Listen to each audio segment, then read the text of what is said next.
यार 3-4 दिवस झाले जिंदगी लय मस्त चालू आहे. म्हणजे आता आपल्या संग काहीतरी वाईट घडणार आहे.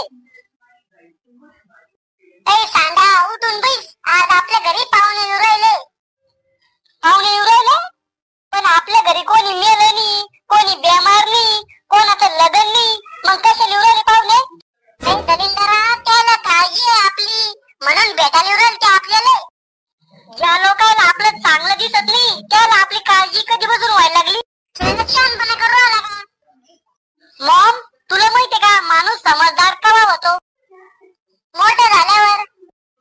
नाही, जेव्हा माणसाला समजतं आपल्या बापाकडचेच पाहुणे हरामखोर नाहीये, मायकडचे पाहुणे बी लय भडवे, तेव्हा माणूस समजदार होतो. जास्त मस्ती आला का?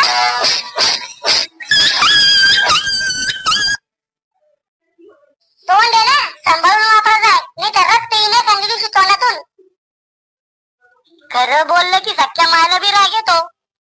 राहुल्या पाहुण्या पुढे असा चबरेपणा नाही करायचा, नाही तर उलट लटकून मारेन. आम्ही आलो. अरे मावसा मावशी बिना बोलवल्याचेच टपकले तुम्ही. तुमचं गाभरू म्हणजे पोरग बी आणलं संग. अरे राहुलू केवढा झाला तू? केवढा म्हणजे म्हातारा थोडी झालो. अरे लहानपणी एवढूसाक होता तू. एवढूसाक म्हणजे उंदराच्या पिल्ला एवढा होतो का? अरे त्याच्यापेक्षा बी लय लहान होता तू. आणि चड्डीचा संडास करत आहे. मी चड्डी संडास करत आहे आणि तुमच्या पोराचं ढुंगण शिवेल होतं का लहानपणी? अरे पाहुणे बसून घ्या, त्याला कुठं डोकं लावून राहिले, गोळ्या आटपेल त्याच्या.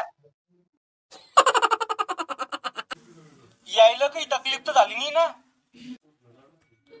तकलीफ झाली बी तर तुम्ही काय करणार आहे? अहो तिकडे रस्त्यानं तुम्हाला कोणा धरून हाणलं बी तर आम्हाला काही घेणं नाही, पण विचाराचं काम आहे आमचं. काय घेता? एक BMW कार देतो का? अहो मावसा, रात्रातली 10 रुपयाची गाडी घ्यायची लायकी नाही हो तुमची, आणि तुम्हाला BMW पाहिजे? दोसाला काय घेता? काळा चहा, पाणी, ऍपल ज्यूस,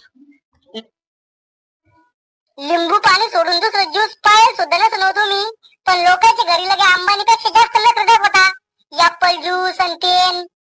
मला माहित होता तुमच्या घरी नसनच म्हणून. जाय पाणी घेऊन ये. राहुले पाडे गिडे किती लोक पाठ येतोय.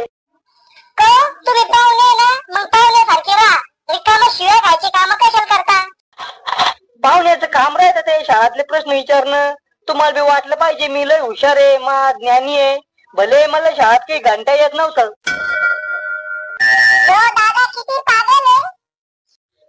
पाय एवढी लेकरा समजलं पण तुला अक्कल नाही आली. हो इथे तुम्ही बसले म्हणून, मी तर दाखवलं असतं तुमच्या पोराला मी. राहुल यावर्षी लग्न करतो काय? लग्न करायचं मी 2 वर्षापासून तयार आहे, पण तुम्ही सोयरीक जमू दे संता वाटत ना. 5 सोयरीची मोठे तुम्ही माया कुठे व्हायल. अरे राहुल्या आयुष्यात काहीतरी प्रगती कर, विकास कर. हो मावसा फक्त लग्न उद्या, एका वर्षात प्रगती आणि विकास पैदा करतो. अरे खुळखुळ्या आयुष्यात पैसा कमव पुढे जाय असं म्हणून राहिलो मी. सहन होईन का तुम्हाला मी पुढे गेलो तर? झोप येऊ राहिली.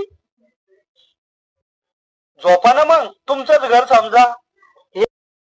घ्या मग या घराची कागदपत्र माझ्याकडे लगेच शिकून टाक तुम्ही या घराला. को जर गोड बोललं तुम्हाला तर तुम्ही आमच्या भोकांडी पासून विचार करू राहिले. पाहुणे आजच वापस जाऊ राहिले का मुक्कामी थांबू राहिले? मुक्कामी थांबू राहिलो ना. फिरीचा पाऊल सर कशाला थोडासा. को पाहुणे हो तुमच्या साडूचं पोरग लव्ह मॅरेज करायचं म्हणून राहिलं. करू दे ना मग, चांगली गोष्ट आहे. काय चांगली गोष्ट आहे? अरे आम्ही बी तुमच्या वयाचे होतो, पण आम्ही असे लव्ह मॅरेज फ्यू मॅरेज नाही केले.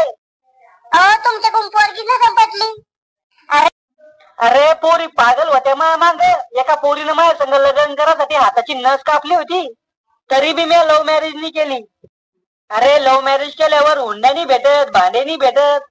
म्हणजे तुम्ही पहिल्यापासून लय लालची वाटत. आजकालचे पोर ना वाया गेले. बाप्पा तुम्ही काय दिवे लावले? अरे लग्न व्हायच्या आधी मी माझ्या पायावर उभा होतो. मग मी का तुमच्या पायावर उभा आहे का आता? संध्याकाळी जेवायला काय करू? तुम्हाला जे आवडेल ते करा. बर बेसन करते मग. आमच्या घरी आलं की चांगलं चुंगलं पाहिजे तुम्हाला खायला. तुमच्या घरी आलं तर बेसन का? बापा तुमच्या घरी तर ताज हॉटेल मधूनच जेवण येतं. मागच्या बारची नाल तो आम्ही तुमच्या घरी तर सोया पोळ्याची कुटके खाऊ घातले होते. पाहुणे एक बोलू का तुम्हाला?